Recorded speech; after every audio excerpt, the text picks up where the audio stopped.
Hey friends, hope you're doing well. In today's video, I'd like to show you how you can use a new large language model called ZEPHYR in Python using Hugging Face API as well as chainlit to have a nice front end.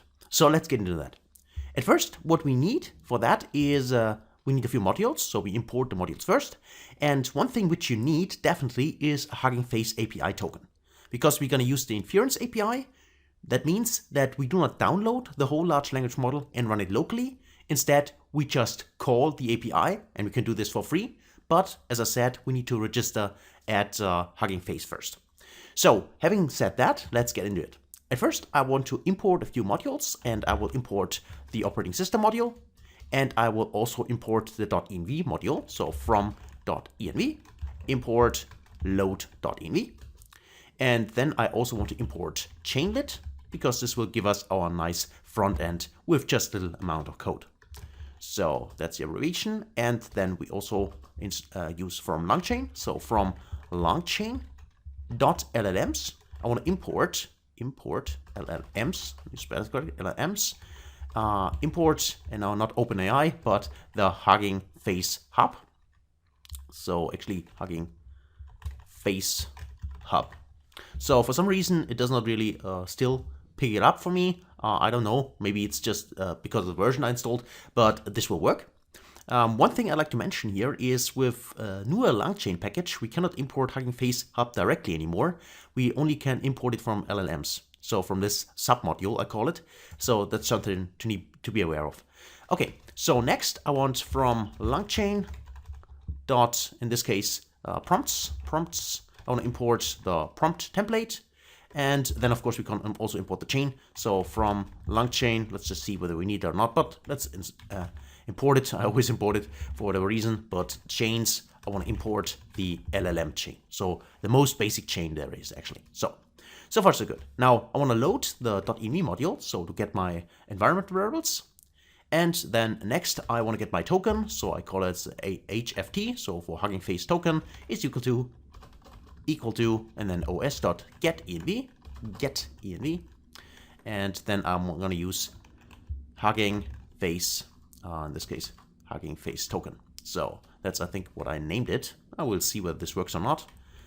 Could also be Hugging Face API token, but currently I think I named it Hugging Face token. Now let's just see. Okay, here we go. And this is the reason why we need the token itself. So that's why I'm gonna import it using load.env in here. So as I said, first register at Hugging Face. If you haven't done so far, you can do it for free, and then just go to the settings of your account and then get your token. So, all right. Next, we need the repo ID from Hugging Face. So repo ID is equal to, and then as I said, we're gonna explore the new ZEPHYR model, and I already looked that up, so you can copy it directly from Hugging Face and from the repo itself, and then just paste it inside this one here, for instance, for the ZEPHYR model. So 7 billion model. All right, so that is that. And now we're gonna use the hub itself. So let's say our model is equal to, and now I call Hugging Face hub. So you see it's already some proposals here. And what we need a repo ID that is true. Let's just see. For that, we need the repo ID. This is fine. We also need the Hugging Face API token. I think it's, let's just see, API token. That should be the case. Sometimes this, well, autocomplete doesn't really give you exactly what you need, but in this case, that looks fine to me. Model keyword arguments, the temperature, we can set this, and also the max new tokens. I set it to 200, that is fine. But of course, as I said, if you want to have a larger text output, then just increase it in here, right? Okay, so now we get that, and next we want to use a prompt template. So this will be really basic. So our prompt is equal to, and now prompt template, and this is actually it. So all we do here is we specify here template this question, and then input variables this question. So of course you could also skip that actually, but I mean I still have it implemented because I'm used to it. Do I have a prompt template as well as a large language one in here? So finally we're gonna use our chain, and because we want to have this nice easy to build web front end, we're going to use chainlit for that. And for that, we can either do the whole coding ourselves with decorators and chainlit messages and so on, or we could really keep it simple because there's this decorator for langchain specifically, and it works the following way. You say add and then cl.langchain factory. You specify whether you use asynchronous. In this case, we do not do that. And then we just define our factory. You can name this function actually whatever you want. We do not give any parameters in here. And then we just say, we call our chain. So say our chain is equal to the LLM chain, and the prompt is a prompt. The large language model is our model, and we set verbose to 2. This just gives us a little more information down there. And finally, of course, we want to return the chain, so the result of the chain. So chain like that. And this is basically all we need. So it's not really much code, as you can see here, only 23 lines, including the spaces and 3 lines, as well as the import modules here. So that's actually it. And that's great. So that should work for us. So let's just save this for now. And then let's actually run this. So I'm already in my environment. So otherwise, of course, you can either create an environment or you just activate if you already have one. And then, of course, now we need to run this. And because it's a chainlit, we do not run it with Python. We kind of run it similar to Streamlit, if you're familiar with that. We just say, in this case, chainlit, and then run. And then we just call the name itself, which is in my case, ZEPHYR, I need to spell it correctly, LLM for large language model, .py. And that should be it. So let me just run this and then just see whether it works in the browser. So we got a few depreciation warnings, but a warning is not an error. And I can see that obviously I made something wrong. Let's just see. From langchain LLMs, import Hugging Face Hub. So I think the problem is that I use a small f here. It should be a capitalized F. Okay, that should be it. And of course we need to also map this here correctly. So then let's get rid of that. Okay, and let's just see, run this again. Chainlit run, again, our model, and then let's just see, again, the depreciation warnings. And I think I didn't save it. Okay, let's do it another time. All right, and finally, third time, that should be good to go. Let's run this, and let's just see. And now it's running on our local host. And let me just drop out my browser here. So the spelling, the spelling with the code and so on. But now that's there for us, and let me make this smaller so you can see that on my screen. Go in here and also here a little bit. Okay, and you can see that this is the basic template, the boilerplate code, which you can configure on your own if you want to write something in here. But here now we can actually start question our module here. And this is our new large language model, which is the ZEPHYR.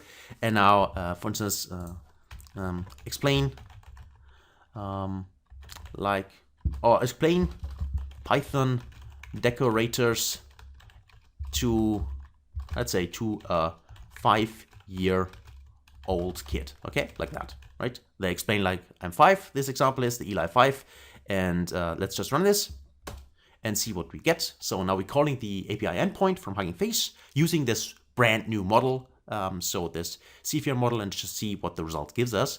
And here you can see there's the output here. So in terms of toys, decorators in Python are like wrapping paper around toys, which is actually true, which is a good, I think, metaphor for that. Let's say you want to give you a toy car a special gift, decorators and something extra to the toy, just like wrapping paper adds something extra to the gift. Okay, that's interesting. And then you also get a little code here. Well, this is great. I think this is really, really a good example, and also shows us, at least from my point of view, the power of this new model. Because I think the results here, as well as the results which I've already tested, are really, really good, actually. I mean, think of it, it's the 7 billion version of this model, and it's, at least from my point of view, and what I've tried so far, much better than the Llama 2 model, for instance. And also better than the other model which I tried, which was Mistral, which was also kind of interesting. So we could also use this, by the way. All we need to do is just, if we go back to our code, just replace here the repo ID with one of the Mistrals, and we could then check out the Mistral model, because it also has an inference API, so that would also work. But this is really great, I think. This is a really great model and very interesting, and I personally want to test this even more and see what it's capable of. But so far, I'm really impressed, actually.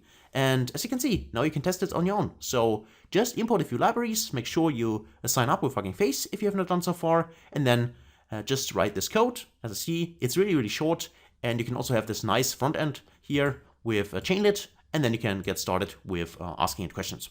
Of course, always keep in mind, before we wrap this video up, that we use the Inference API, so you cannot use this in production, right?